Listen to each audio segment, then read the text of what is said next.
কৰিব নোৱাৰা কাম ৰাইজে কৰি দেখুৱালে। কামৰূপ নলবাৰী সীমান্তৰ বুৰবুৰী গাঁৱত দুখনকৈ জিলাৰ ৰাইজে মেৰামতি কৰিলে নিজ হকতা বুৰবুৰী পথ নিৰ্মাণৰ বাবে ব্যক্তিগতভাৱে আৰ্থিক সাহায্য আগবঢ়ালে দুদতীয়া গাঁৱৰ প্ৰাক্তন গাঁও সদস্য জামাল আলীয়ে। জামাল আলীৰ সহযোগত কামৰূপৰ দুদতীয়া গাঁৱৰ আৰু নলবাৰীৰ বুৰবুৰী গাঁৱৰ শিশু মহিলাসহ বহু লোক ওলাই আহিল পথ নিৰ্মাণৰ বাবে। যাতায়াতৰ সমস্যাত জুৰুলা দুয়োখন গাঁৱৰ ৰাইজে দিনে নিশাই শ্ৰমদান কৰি যাতায়াতৰ বাবে প্ৰায় 2 কিলোমিটাৰ দৈৰ্ঘ্যৰ পথটো নিৰ্মাণ কৰি উলিয়ালে। যাতায়াতৰ নামত দুৰ্ভোগ ভুগি অহা লোকসকলে জহিকৈ যোৱা পথটো নিৰ্মাণ কৰি উলিওৱাৰ পিছত আনন্দত উৎফুল্লিত হৈ পৰে। উল্লেখ্য যে এই গুৰুত্বপূৰ্ণ পথটো বছৰ বছৰ ধৰি মেৰামতি নকৰাৰ ফলত বছৰটোৰ বেছিভাগ সময় বোকাপানীৰে ভৰি থাকে, যাৰ বাবে এই বৃহত্তৰ অঞ্চলটোৰ জনসাধাৰণে যাতায়াতৰ নামত জমৰ যাতনা ভুগিব লগা হৈছে।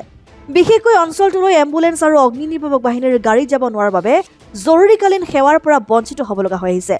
উপায়হীন হৈ অৱশেষত স্থানীয় সমাজকৰ্মী জামাল আলীৰ সহযোগত ৰাইজে নিজেই ওলাই আহি শিশু পুৰুষ মহিলা সকলোৱে লগ লাগি পথ নিৰ্মাণৰ কাম কৰে।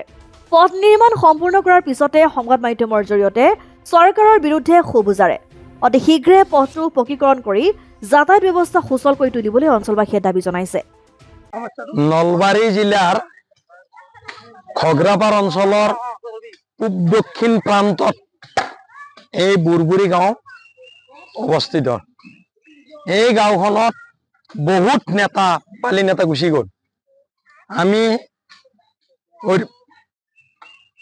MP ৰমেন ডেকাক জিকালো, দিলীপ শইকীয়াক জিকালো, কোনো ধৰণৰ আমাৰ ইয়াত উন্নতিৰ ফলত বা ৰাইজৰ উন্নয়নমূলক কাম হোৱা নাই।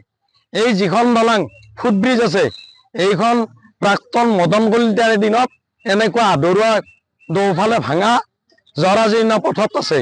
কিন্তু এতিয়ালৈকে আমাক এই MP দুজনক বাদেও আমাৰ জয়ন্ত মল্ল বৰুৱা MLA হ'ল, অশোক শৰ্মা MLA হ'ল, আকৌ জয়ন্ত মল্ল বৰুৱা MLA হ'ল, কিন্তু আমাৰ বুৰবুৰী এই মাইনৰিটি বুলি এইখিনি তাৰমানে মাহী মাকৰ নিচিনা চাই এইখিনি তাৰমানে ভোট নাপাওঁ বুলি।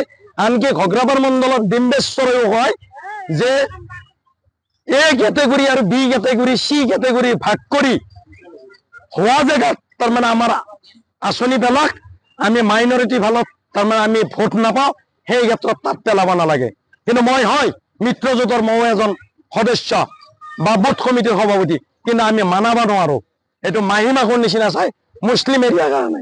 কিন্তু ইয়াত কোনো চৰকাৰৰ অনুদান নাই, চৰকাৰৰ সহায় সহযোগ নাই। আমি ৰাইজেই হাত জোকাৰি এই ৰাস্তা বনাবলৈ আজি আৰম্ভ কৰিছো। এনেকুৱা দুখীয়া পৰিয়ালৰ লোক, মৎস্যজীৱী আৰু দিন হাজিৰা কৰা মানুহ, কিন্তু 200 টকাকৈ পাৰ ঘৰ 200 টকাকৈ তুলি আমি ৰাইজে শ্ৰমদান কৰি আজি এই দলংখনৰ পৰা এই আমাৰ গঁৰালমাৰি ৰাইজৰ ফালৰ পৰা আমি ৰাস্তা বান্ধিবলৈ লৈছো।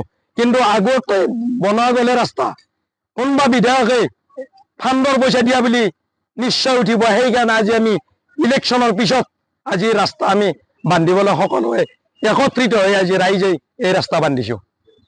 এইখিনিয়ে ক'ব লগা।